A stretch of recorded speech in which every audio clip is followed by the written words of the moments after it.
प्यारे बच्चों नमस्कार। आज हम इस वीडियो में क्लास 10 का चैप्टर 1 प्रश्नावली 1.1 के सवाल नंबर 3 को हल कराने वाला हूँ। तो वीडियो के अंत तक बने रहें और वीडियो की शुरुआत करता हूँ। क्वेश्चन तीसरा है, किसी परेड में 616 सदस्यों वाली एक सेना की टुकड़ी को 32 सदस्यों वाली एक सेना आर्मी बैंड के पीछे मार्च करना है। दोनों समूहों को समान संख्या वाले स्तंभों में मार्च करना है। उन स्तंभों की अधिकतम संख्या क्या होगी जिसमें मार्च कर सकते हैं। तो प्यारे बच्चों, इस क्वेश्चन में हमको निकालना है मासा यानी एचसीएफ निकालना है। इस सवाल में हमको एचसीएफ निकालना है। अब बात आ गई कि हमने कैसे पहचाना कि इसमें एचसीएफ ही निकालना है। तो मैं आपको बताता चलूं कि जब कभी सवाल में अधिकतम की बात करें, जब कभी सवाल में अधिकतम या फिर अधिक से अधिक की बात करें और कम से कम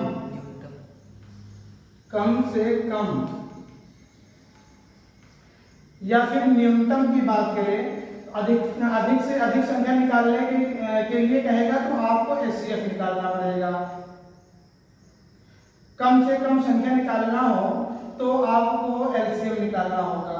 तो यहाँ पर हम दो धनात्मक पूर्णांक है हमारे, एक है हमारा 616 और दूसरा है हमारा 32। इन दो धनात्मक पूर्णांकों को लेकर के मैं एचसीएफ यहाँ पर निकालता हूँ।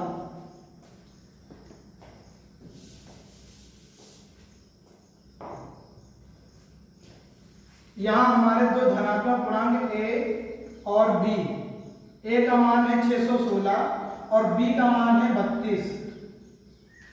अब जो छोटा होता है हम बड़े वाले को उससे भाग लेते हैं।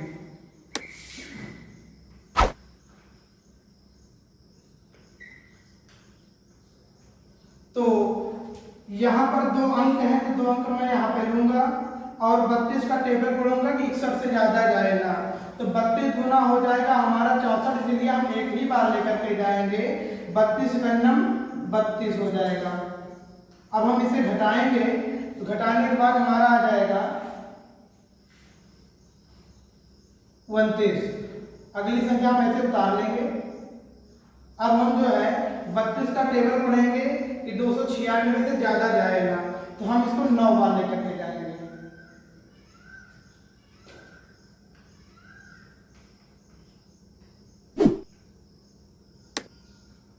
288 हो जाएगा, घटा देंगे 8 आ जाएगा, बाकी 0 0 आ जाएगा। लिखने की कोई जरूरत है नहीं। अब हम इस शेष संख्या जो है इसमें भाग देंगे हम,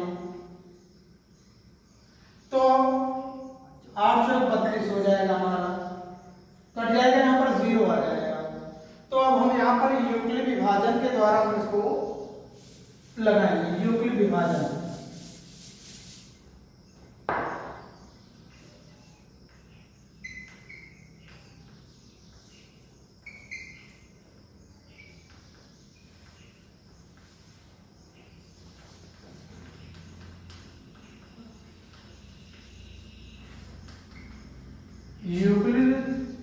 विभाजन एल्गोरिथम से प्रमेय हमारा होता है a बराबर b³ प्लस r होता है।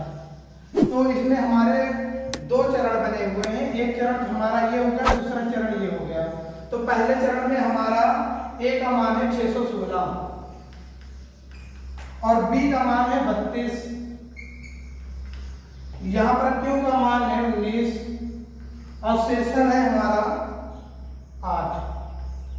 अब दूसरे चरण में हमारा a का मान है 32, b का मान है 8 और q का मान है 4, शेषन हमारा 0 है। तो हमने बताया था कि b के नीचे देखना, जो सबसे छोटा होता है वही हमारा एचसीएफ होता है। तो ये हमारा इसमें एचसीएफ जो हो जाएगा 616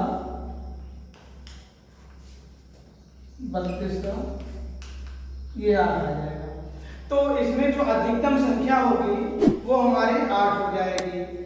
तो उम्मीद करता हूँ ये प्रश्न समझ में आया होगा।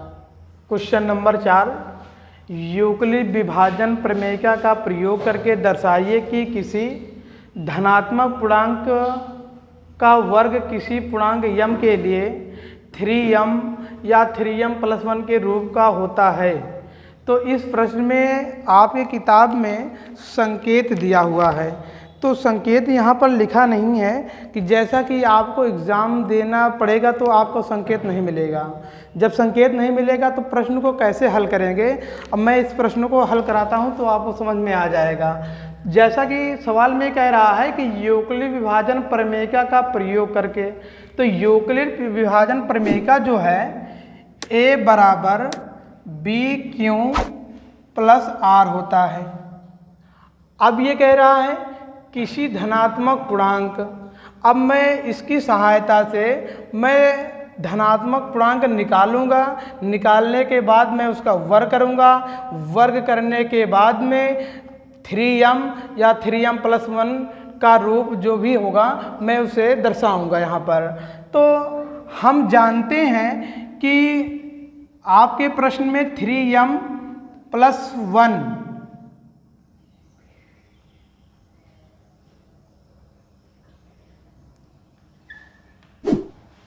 दिया हुआ है। यहाँ पर आपका b का मान जो है 3 दिया हुआ है, b का मान 3 है। तो हम जानते हैं b हमेशा जो होता है r से बड़ा होता है। तो b का मान 3 है तो r का मान जो भी होगा वो 0, 1, 2 होगा। तो इसमें मैं इसकी सहायता से धनात्मक पूर्णांक बनाता हूँ। यहाँ a बराबर हमारा हो जाएगा, b का मान है 3q प्लस 0। तो आप 0 लगा भी सकते हैं और हटा भी सकते हैं। यहाँ पर फिर a बराबर हमारा हो जाएगा 3q। एक हमारा धनात्मक पूर्णांक ये हो जाएगा। अब दूसरा हम धनात्मक पूर्णांक बनाते हैं, a बराबर 3q प्लस 1। ये हमारा दूसरा धनात्मक पूर्णांक हो जाएगा। a बराबर 3q प्लस 2, ये हमारा तीसरा धनात्मक पूर्णांक हो जाएगा। जैसा कि प्रश्न में कह रहा है कि धनात्मक पूर्णांक का वर्ग, अब मैं इसका वर्ग करूंगा, इसका वर्ग करूंगा, इसका वर्ग करूंगा, पारी पारी की सहायता से हम इसको हल करेंगे। तब यहाँ आपका a बराबर दिया हुआ है 3q, यहाँ वर्ग करने पर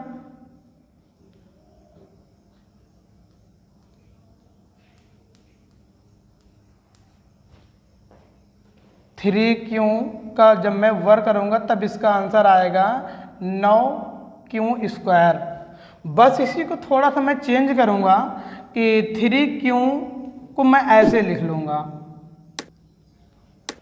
मैं इसको दोबारा जब हल करूँगा तो वही आ जाएगा। यहाँ पर मैं बताऊँगा कि 3q² बराबर m रखने पर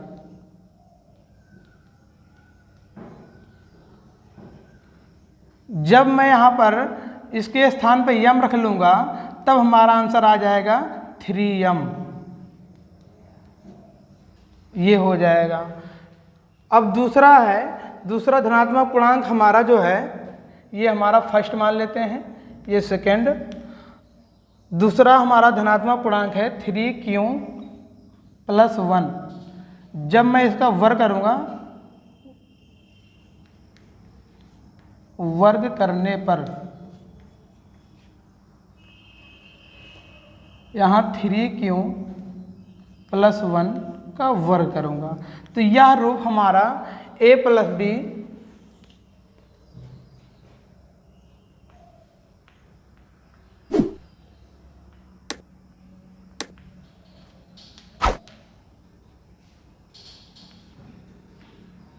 का होल स्क्वायर का हो जाएगा।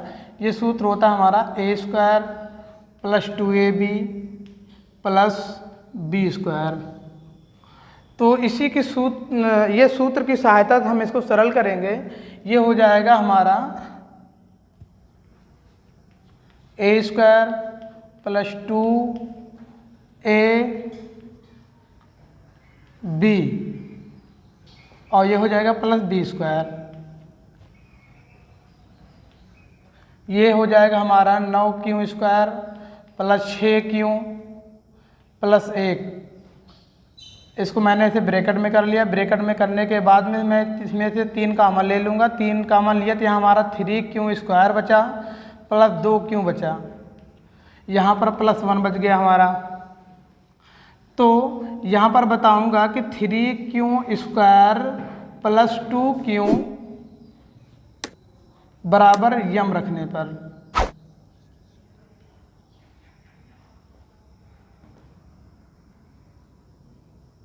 थोड़ा दिखाई नहीं दे रहा है यहाँ पर यम, तब यहाँ पर आपका हो जाएगा 3 ब्रैकेट में यम प्लस 1। आंसर हो जाएगा हमारा 3m प्लस 1। अब बचा हमारा तीसरा।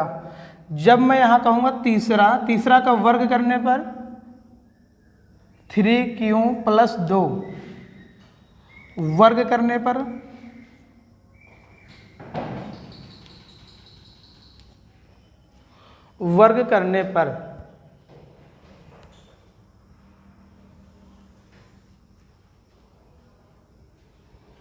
जब मैं यहाँ पर वर्ग करूँगा तो यहाँ पर हम a प्लस बी के होल स्क्वायर पे इसको रखूँगा, तब ये हो जाएगा हमारा a बराबर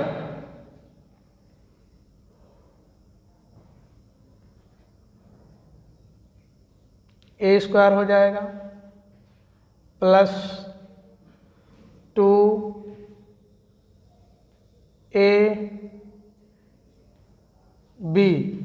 प्लस ये हमारा हो जाएगा बी स्क्वायर। बस थोड़ा सा यहाँ पर बचा है, बस ये हमारा हो जाएगा 9q square plus 6q plus हमारा हो जाएगा 4। मैं इस 4 को जो है 2 भागों में बांटूंगा। ये हमारा हो जाएगा 9q square plus 6q plus 3 plus 1 का रूप दे दूंगा इसको।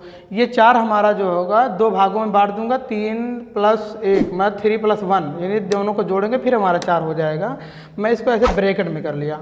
ब्रैकेट में करने के बाद मैं 3 कॉमन ले लेता हूँ। जब 3 कॉमन ले लूँगा तो यहाँ हो जाएगा 3q square plus 2q plus 1। मैं इसके स्थान पर यम रख लूँगा, तब ये हो जाएगा हमारा 3m प्लस 1। जो होगा हमारा तीसरा आंसर ही होगा, 3m प्लस 1 का रूप होता है। तो हम लास्ट में जब आंसर लिखने लगेंगे ये सब बताने के बाद में, तो हम यहाँ से लिख लेंगे कि किसी धनात्मक पूर्णांक का वर्ग करेंगे तो हमारा जो भी आंसर होगा वो 3m या 3m प्लस 1 के रूप का होगा। तो उम्मीद करते हैं ये आपको सवाल समझ में आया होगा।